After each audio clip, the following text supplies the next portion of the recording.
Well, if it's Wednesday morning, it is time for another episode of the About Mansfield Consumer Advice Series. I'm your host, Steve Casillo. Appreciate you being here today. And today, as we do with all of our Consumer Advice Series episodes, these are 10 minutes long. These are 10-minute nuggets of information. So if you're at work right now'd be a great time for you to start your coffee break. And we'll let you know in 10 minutes when it's time to go back to work. And it's, as we do not every Wednesday, but on occasional Wednesdays, we bring in our trademark attorney. She would be Susana Mahady. Welcome back. Thank you. Do you have a favorite ice cream? Yes. It's plain and simple like me, vanilla. Vanilla, because today is actually chocolate ice cream day. Ooh, no. Not you? Not me. I prefer vanilla. Vanilla. All right. So that's chocolate ice cream without the chocolate. It is. And it's kind of topical because our topic today has to do with food. Yes, it does. And it's actually, these are two topics that are near and dear to my heart, which is trademarks and tacos. Trademarks and tacos. And I thought it'd be fun to talk about a little battle that's been brewing lately. And I'm sure some people have heard about it in the media. It's been, there's commercials about this, but it relates to the phrase Taco Tuesday, which happens to be a registered trademark. And I saw commercials. We were talking about this before we started the podcast. I've seen commercials for Taco Bell. Mm-hmm. Would you LeBron James is involved. Correct.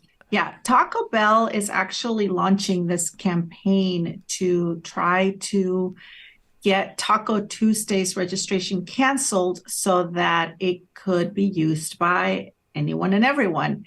And this actually is a trademark that has been registered since 1989, and it's owned by a company. It's a Wyoming taco chain called Taco John's. And they've been using it since, but Taco Bell recently decided to request to the Patent and Trademark Office to cancel the registration, claiming that the phrase has become so generic by its use that everyone should be able to use it. To me, that sounds like the big guy in the sandbox who says, you know what, all the toys are mine.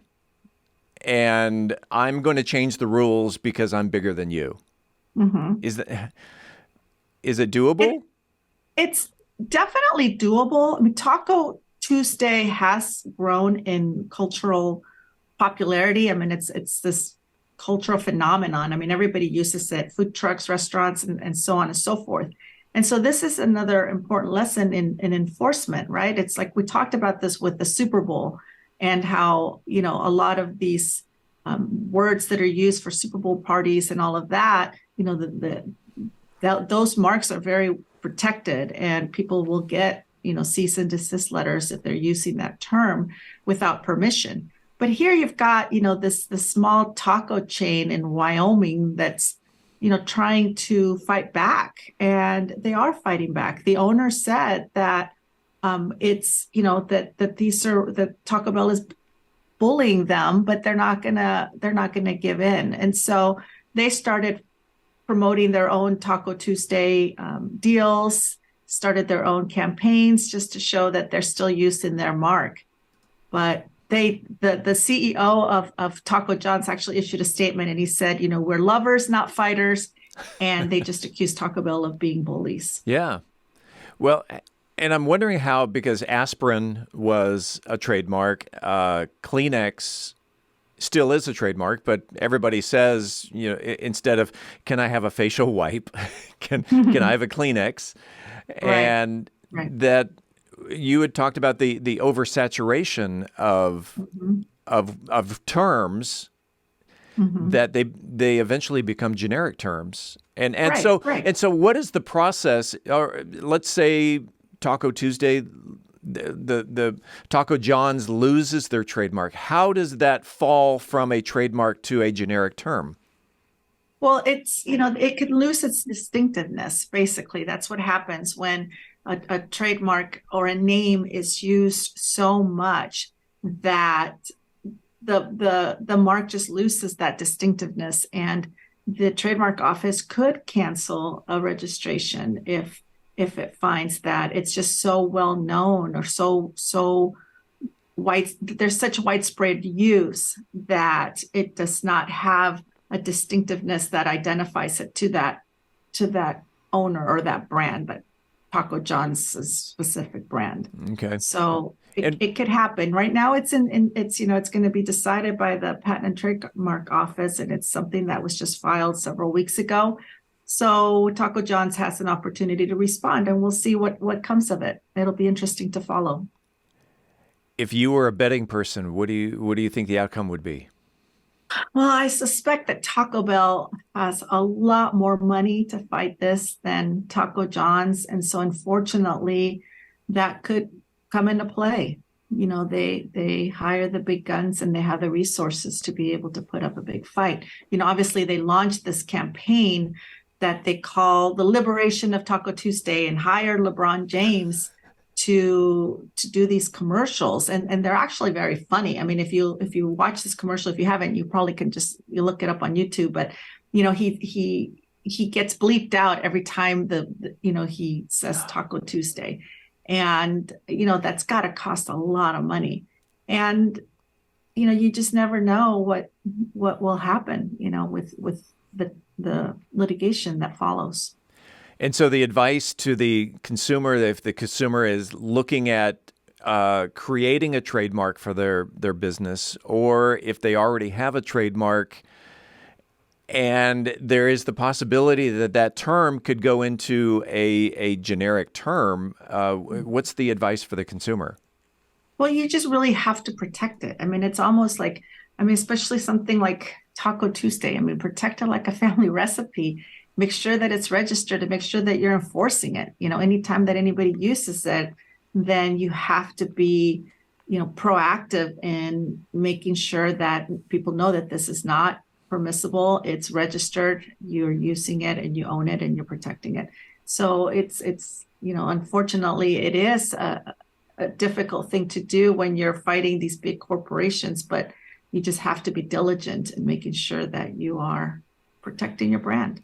And this happened, I told you this story off the air about, I don't know, 3 or 4 months ago about protecting your brand. That years ago, literally decades ago, I created a very small business, an entertainment type business that was generated toward kids. And I had created a website, and literally within 36 hours, I got an email from a lady who was an author, and an author who had written several kids' books under this title.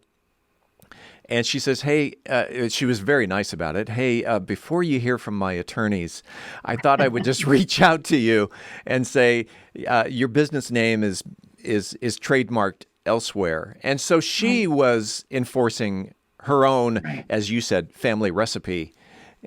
And and so within 24 hours, I changed the business name. Right. And it happens a lot because a lot of small business owners, they start out and they don't know how to do a comprehensive search to make sure that they're not infringing on someone else's mark. And that's just as important as, if you were just creating your own mark and seeking to register it, that search also may help prevent a potential cease and desist letter and or litigation if somebody comes at you more aggressively. Right. Taco Tuesday.